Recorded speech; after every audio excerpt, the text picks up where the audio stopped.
Welcome to today's Explainer. I want you to imagine, just for a second, the sound of a massive ice sheet cracking. Just a sudden, sharp fracture right beneath your feet, in a place where you thought you were standing on solid, totally unbreakable ground. That visceral feeling, that sudden, terrifying instability, it perfectly captures a recent, very real story out of Beijing. A story that completely shatters the illusion of elite financial invincibility. Today, we're unpacking the extreme fragility of leverage, and we're going to uncover exactly why prosperity that only belongs to a minority simply cannot last. Okay, let's dive right into this. Picture a highly educated Beijing professional, a woman who basically played the market economy game perfectly. There's a recently circulated video of her speaking with a real estate agent. She's calmly discussing the really complex details of selling one of her 3 heavily mortgaged houses.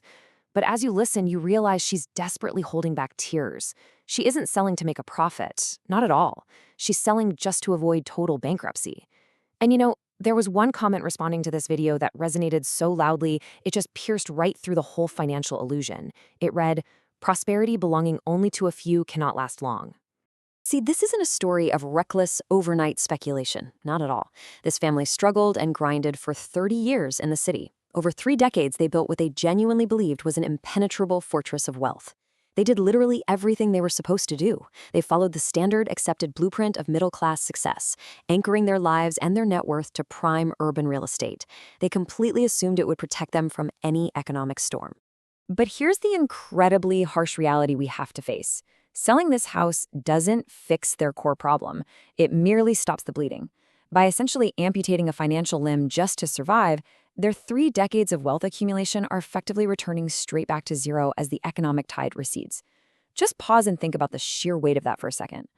Aside from getting older and raising their kids, 30 years of relentless financial climbing just wiped out in an instant. Section 1. The illusion of invincibility and virtual sovereignty. To actually understand how 30 years of accumulation vanished so incredibly fast, we've got to look at the macro game they were playing. For years, the urban elite used credit expansion as this almost infinite loop. First, you accumulate enterprise capital, through hard work and business. Then step 2, you acquire prime real estate to use as collateral. And finally, step 3, you expand your financial leverage to borrow more and buy even more. They treated real estate not just as a place to live, but as a literal money printing tool. You buy a property, the value goes up, you use that new higher valuation to borrow more money, and repeat. It was a seemingly endless cycle. And this cycle, it created a fascinating and, frankly, dangerous psychological phenomenon known as virtual sovereignty. It's this illusion that simply holding core urban real estate and resources magically grants you total immunity from economic cycles. You start to feel like an untouchable king in a castle. But here's the catch. This prosperity was an isolated carnival. It relied entirely on a constant flood of new money coming in to keep those valuations high. It completely lacked a foundation of broad, general public gain. It was essentially a private wealth game played by a select few, totally disconnected from the actual production of broader societal value. Section 2. The logical fracture. Assets to liabilities. Now, what's really interesting about this is that we can pinpoint the exact moment this credit cycle reverses. It happens the second the fundamental logic fractures. When the real economy feels the pressure, the music stops. So we really have to ask, why does a 30-year struggle return to zero? Well, it comes down to a fatal societal flaw in our thinking. We mistakenly equated the word assets directly with permanent wealth. We totally forgot that an asset purchased with massive leverage debt isn't necessarily wealth. Actually, scratch that. It's definitively not wealth. It's a massive obligation perfectly disguised as wealth during a boom. Let's look at the contrast. During the upswing, sure, assets feel like wealth. They build this protective moat around your family, and mortgages are seen as these great ladders to climb higher. But during the downturn, those dropping valuations turn the exact same properties into massive liabilities. The assets become black holes, just aggressively swallowing up all your available cash flow. That ladder literally turns into a noose. Business loans, mortgages, personal credit, they all suddenly tighten and start strangling the homeowner. Section 3. A disconnected prosperity. And this brilliantly illustrates the core sociological problem here. To truly understand why a crash like this happens, we have to look at the massive disconnect in society. While the minority was up there playing an exclusive game of hypervaluations and extreme leverage, ordinary workers were living a completely different reality.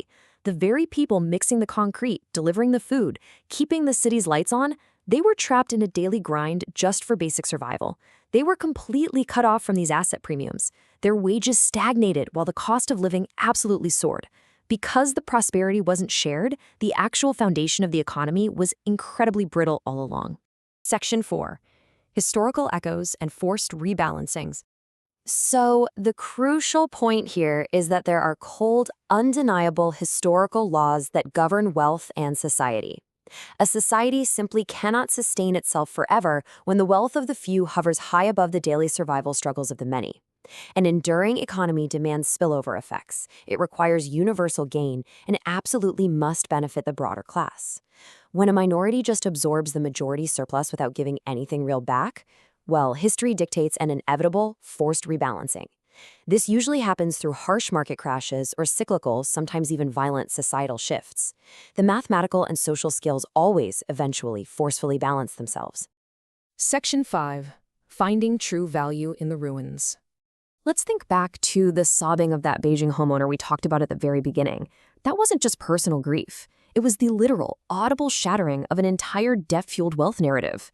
True wealth must be deeply linked to social fundamentals and the well-being of the majority, because an isolating financial moat, built entirely on debt, eventually just becomes a rigid wall. And when the macroeconomic environment inevitably shifts, that wall traps the very people it was supposed to protect. As we wrap up this explainer, I want to leave you with something to really chew on. Look at your own life, your financial decisions, and the actual economic system functioning right around you.